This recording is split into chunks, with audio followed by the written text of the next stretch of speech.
पास आए हैं विश्वामित्र के सामने। जवाब दिया बाबा जी अब हम तीनों को ले चलो। काशी माँ भोले बाबा ने त्रिशूल पे बसाई है और काशी तीनों लोगों से विद्वानों ने अलग बताई है। आज हरिश्चंद्र जब लेकर के आगे बढ़े तो याद रखना अयोध्या के प्रवासी डींक मार के रोने लगे। जिस राजा ने प्रजा को पुत्र के समान प्यार दिया हो, स्वयं मुसीबत उठा करके जनता के लोगों को कष्ट नहीं पहुंचाया हो, ऐसा राजा जब भिखारी को की हालत में विश्वामित्र के साथ आगे बढ़े, अयोध्या के लोग रोने लगे। और जिसके हृदय में दया होती है वो जनता के दर्द को समझता है, अपना दर्द समझ करके लोग खड़े हो जाते हैं साथ। आज हरिश्चंद्र ने जब प्रजा के लोगों को रोता हुआ देखा है भाइयों, तो हरिश्चंद्र से नहीं रोका गया, घुटनों के बल जमीन पे बैठ गई और विश्वामित्र के पैरों में अपना मस्तक रख दिया। बाबा जी ये शासन तुम्हारा है, राज्यपाट तुम्हारा है, मैंने स्वयं दुख उठाई मगर प्रजा को कष्ट नहीं दिया, हमारी प्रजा को दुख मत देना। निवेदन करके जा रहा हूं। क्या कहा बाबा जी? एक विनती है नाथ हमारी,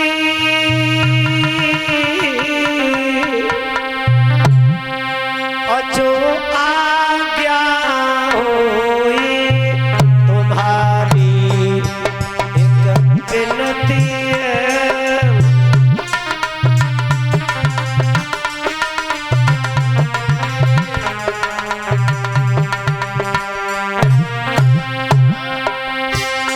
महात्मा जी, मेरी जनता के नर नारी,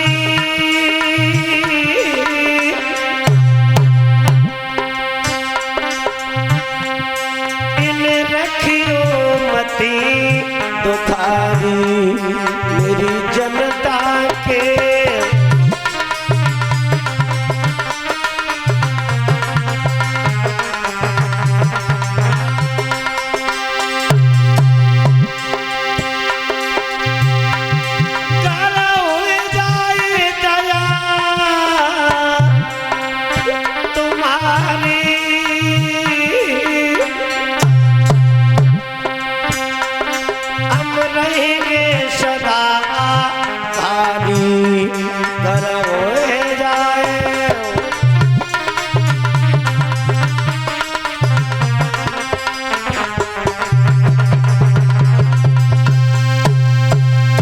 विश्वामित्र ने जवाब दिया, हरिश्चंद्र हमें राजनीति सिखा रहा है, प्रजा हमारी है, चाहे मैं सुखी रखूं या दुखी, तुम कहने के लायक नहीं हो। रास्ता में जाते जाते दोपहर में रोहितास को प्यास लगी है, मैया से पानी मांगा तो तारा ने पति का हाथ झटक के जवाब दिया, पुत्र को पानी पिला दो। हरिश्चंद्र ने जवाब दिया है, रानी जब तक कर्ज सवार है पानी पीना तो बहुत दूर की बात है, तब तक मैं पानी देखूंगा नहीं। 5 साल का बच्चा समझ गया हमारे पिता का संकल्प है। तो रोहितास ने जवाब दिया है विश्वामित्र से, बाबा जी अब पानी की जरूरत नहीं है। रोए के रोहित ने जवाब दियो, आप तो ब्राह्मण ज्ञानी है, अब पानी की हमें जरूरत नहीं, मैं तो खुद ही पानी पानी है। आराम ऐस विश्राम संत रणधारी लेख नहीं सकते, और पानी पीना दूर रहा, अब हम पानी को दे। काशी में आ गए। काशी में विश्वामित्र ने आवाज लगाई तो लंबी भीड़ जुड़े आई। विश्वामित्र ने ऐलान किया, ये काशी के लोगों, आज हमारे पास 3 प्राणी हैं। जिस किसी को नौकर खरीदना हो आ जाए। तीनों की उम्र में अंतर है मगर तीनों की कीमत में कोई अंतर नहीं। एक खरीदो 20 भार सोना, 2 खरीदो 40 भार सोना, और तीनों को खरीदो तो 60 भार सोना दे जाओ। याद रखना, हरिश्चंद्र के सामने जो विश्वामित्र ने बात कही, ये शब्द सुनकर के राजा हरिश्चंद्र को थोड़ा धैर्य मिला। सोने का ये सीधा अर्थ है, कि इंसान छोटा हो या बड़ा, निर्धन हो या धनवान, कमजोर हो या बलवान, ब्राह्मण हो या मेहतर, इज्जत हर किसी की बराबर होती है। सम्मान रूपी धन विश्वामित्र ने रख दिया।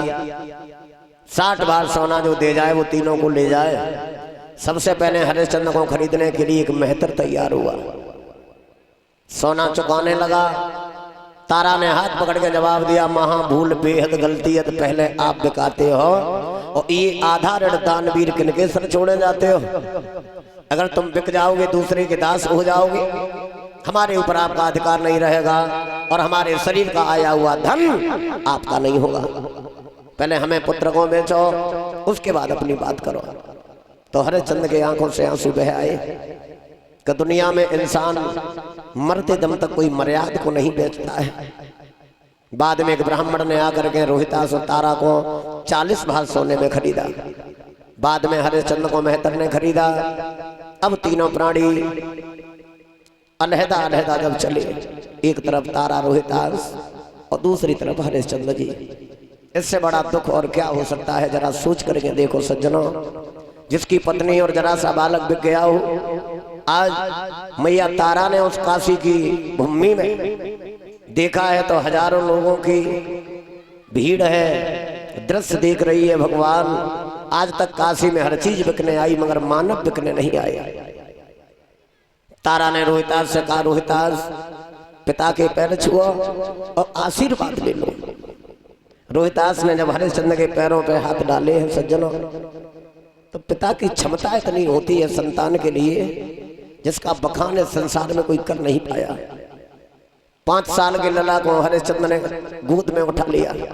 रोहितास रोने लगा, झपट के मैया तारा ने अपनी गोदी में ले लिया। रोहितास रो नहीं, थोड़े समय की बात है। रोहितास बोला, मैया ये बचपन की उम्र जो होती है ये पिता के प्यार की होती है। माँ आज हमारा सच्चा धन था वो भगवान ने हमसे छीन लिया। आज के बाद मैया को दी है पिता को प्यार, ओ मैया। दुनिया प्यार करने वाली हो, जिन संतानों के सर से बचपन में पिता का साया उठ जाता है।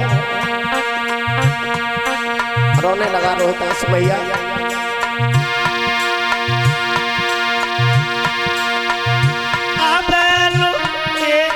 थाली में खवाओ, अजदा काशी में धक्का लगाओ, मुझसे रूठ गए करतार, ओ मैया होती है बबुल को प्यार, ओ मैया।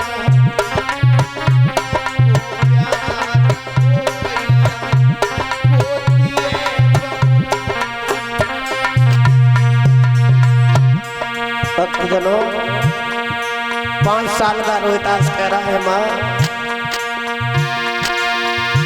बबुला चले गए, किस्मत टूट गई, अजदा काशी में दुनिया रूठ गई, मेरे दिल में धरे करार, ओ मैया को दी है बबुल बिन प्यार, ओ मैया।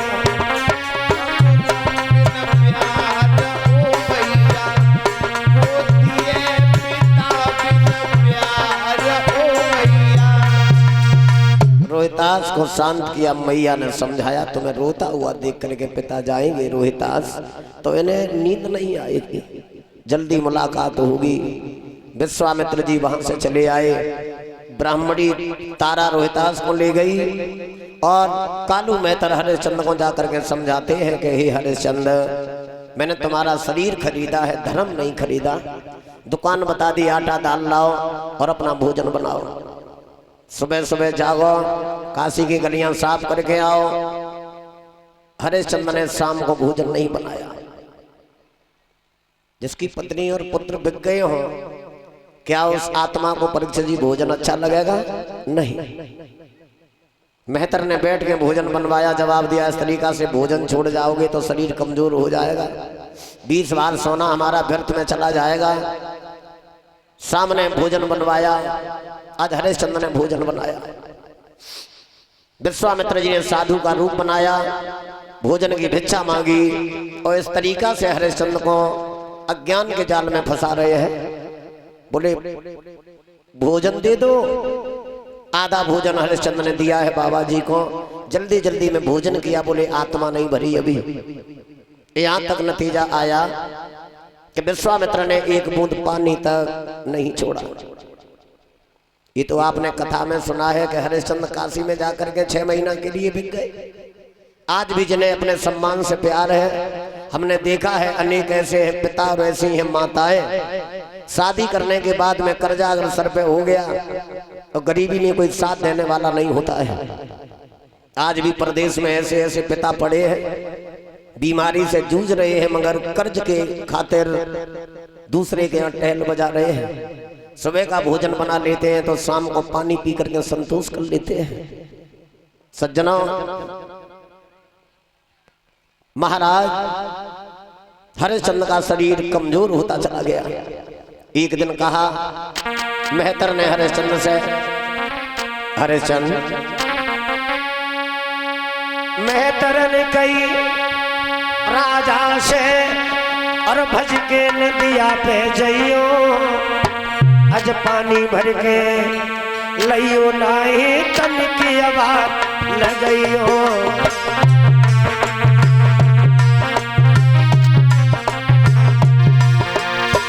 घड़ा उठाया,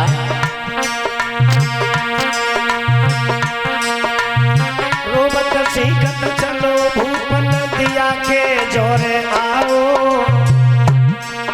भर लो घड़ा नायो तो जन कस कस जोर लगाओ।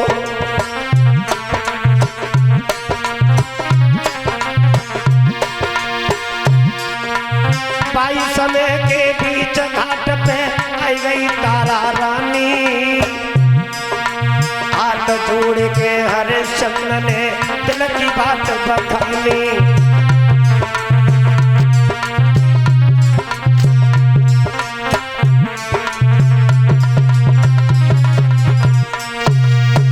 हरिश्चंद्र ने जवाब दिया, तारा एक सहारा दे दो, घड़ा से हाथ लगा दो।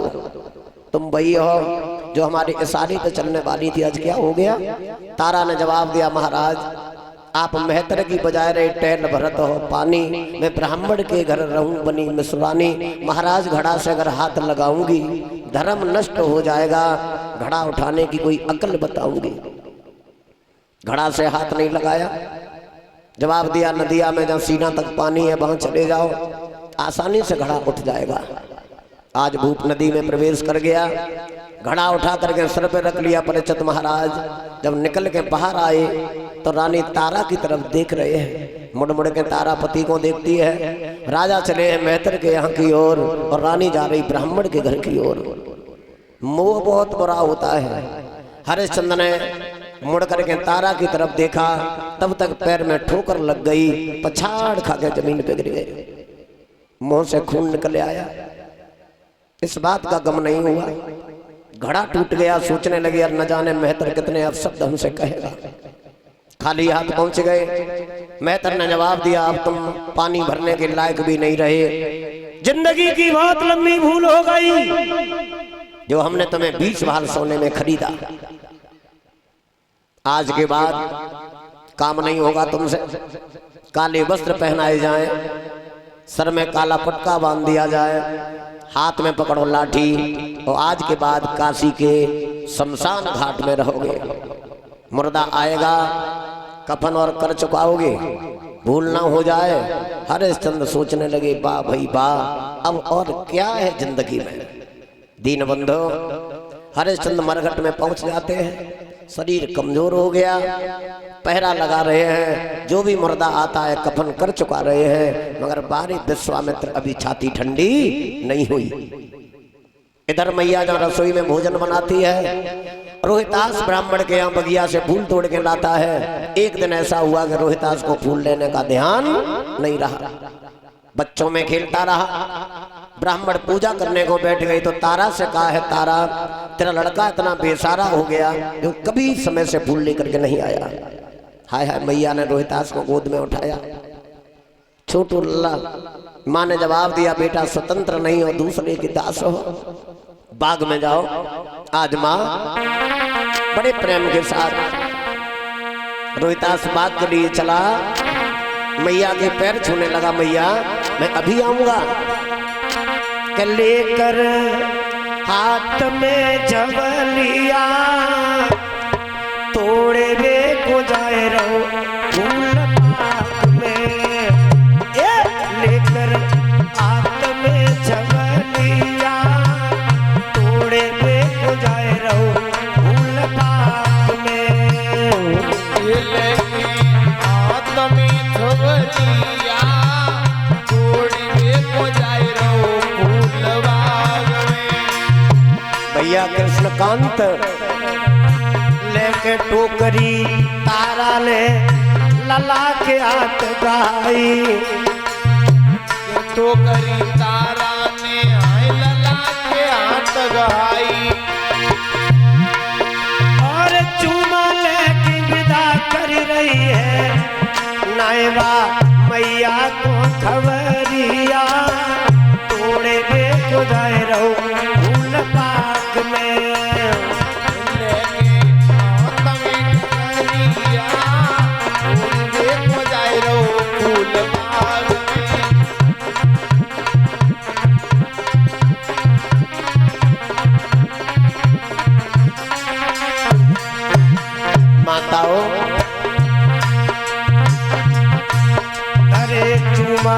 के विदा कर तीनों बाग में दौए पठाई।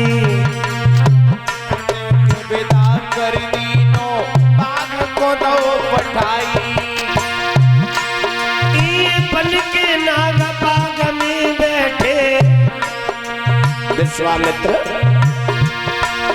ये पल के नाग बाग में बैठे नायबा मैया को खबरिया तोड़े वे को जाए रहो फूल बाग में। बाग में खबरिया तोड़े वे को जाए रहो फूल बाग में। ले ली हाथ में टुकरिया तोड़े वे को जाए रहो फूल बाग में। विश्वामित्र नाग बन करके एक डाली पे बैठ गए। माया रूपी फूल खिला दिया उसी डाली पर। भैया बेटा की नजर फूल पे गई है तो सोचने लगा आज मैया हमारी नाराज हो गई हमसे और आज ये फूल लेके जाऊंगा। जितने पंडित जी खुश नहीं होंगे उससे ज्यादा मेरी माँ खुश हो जाएगी। झाड़ियों में कांटे हटाते हुए वो जरा सा बालक आगे बढ़ने लगा। सज्जनों, वैसे जो हरिश्चंद्र तारा के जीवन में दुखद घटना हुई थी वो आज भी अनेक माता पिता की जिंदगी में आती है। भक्तजनों, वो सुंदर राजकुमार डाली पर पहुंच गया।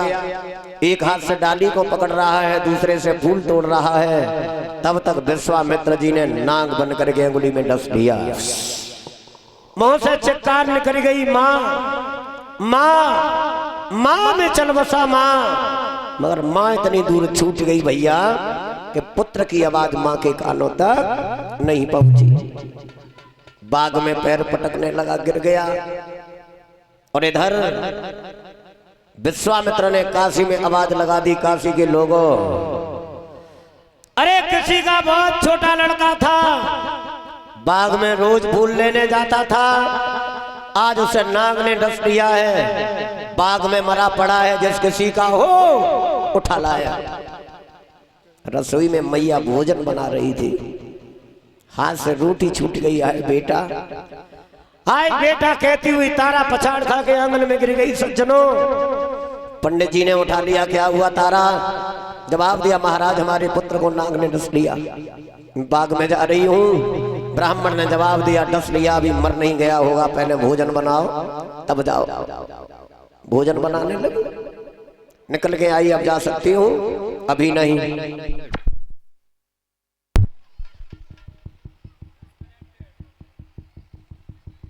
पहले भगवान का भोग लगाओ तब जाओ। सच कहा है तुलसीदास जी ने रामायण में, पराधीन सपने सुख नाई,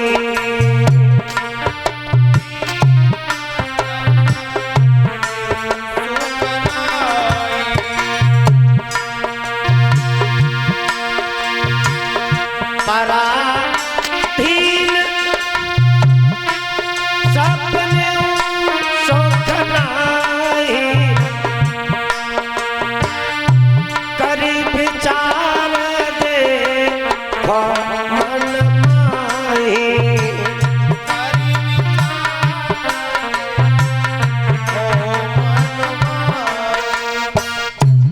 भक्तजनों, तारा ने भगवान का भोग तो लगाया माताओं, मगर भगवान से कामना करती है दीनबंधु। पुत्र को नाग ने डसा है, जरा सा राजकुमार है मेरा, और आज तक की पूजा के बदले में एक ही चीज आपसे मांग रही हूँ, आखिरी समय हमारे पुत्र से 2 बातें जरूर करवा देना। आज वो माँ चली बाग की ओर, बेहोश हो जाती है, गिर जाती है, चैतन्य होती है, फिर भाग देती है। साड़ी सर से नीचे हो गई, सर खुल गया, बाग में आवाज लगा रही है, रोहितास रोहितास कहाँ रोहितास। बगिया में ढूंढती ढूंढती वहां झाड़ियों में पहुंची, जहां मोह केवल पुत्र जमीन पे पड़ा है। मैया ने गोदी में उठाया, रोहितास ने मां के चेहरा की तरफ देखा। मैया ने बिलबिला के ओठों पे ओठ लिए, क्या हुआ? रोहितास कहने लगा, मैया रोना नहीं। क्यों? लीनो जन्म सोमरत है, यो धीर दिल को दीजियो, एक बार पुचकार के मुँह पे प्यार मैया कीजियो। माँ कहने लगी, रोहितास तेरे बिछुड़न को लला, मुँह पे दुख सोने जाए, रात दिन डकराऊंगी, जिम बछड़ा बिन बछड़ा बिनायो गाय सुत बिन, मातयों बिल खाती है, गोदी से जिनके सुत बसे, का बच सके वो मात है। रोहितास, अगर तुम्हें कुछ हो गया तो मैं तुम्हारे साथ ही चलूंगी। रोहितास बोला, मैया नहीं, सुख दुख की जो कहरी मैया मुँह से कह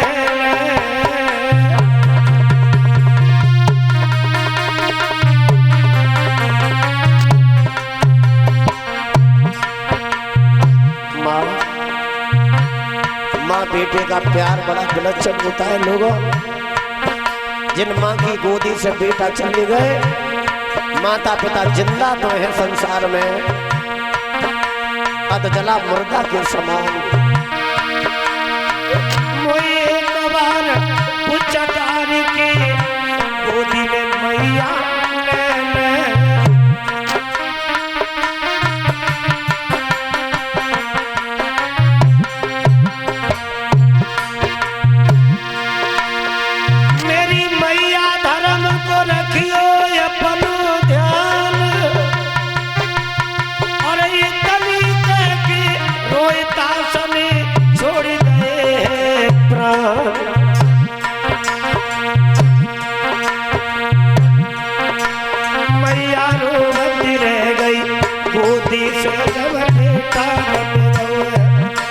मैया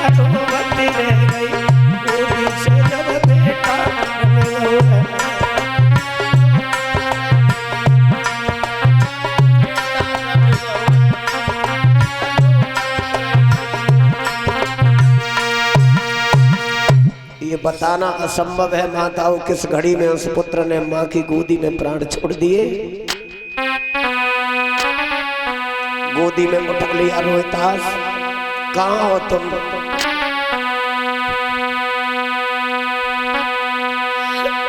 अरे बेटा ने कबूल रे सुनाई दे।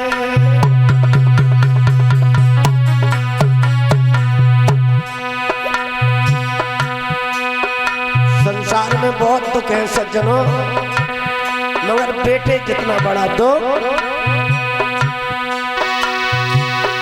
अरे बेटा ने कबूल रे सुनाई दे। और जा मैया धीर रे बताई दे।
बिछुड़े भैया की आती है जंग जुड़ने के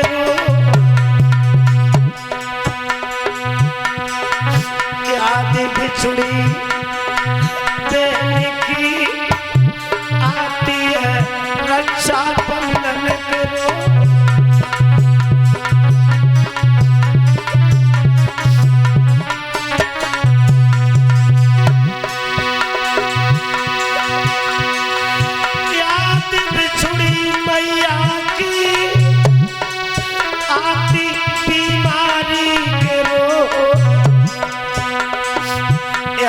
बिछुड़े बबुला की आती है शादी होने के रो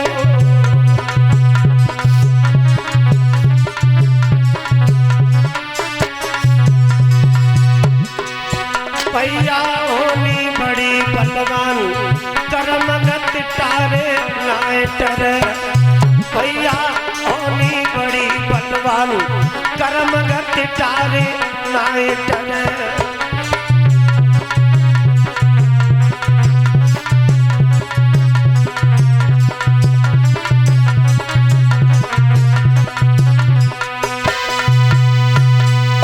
मालिन ने आकर के समझाया है बहन तारा पागल ना बनो।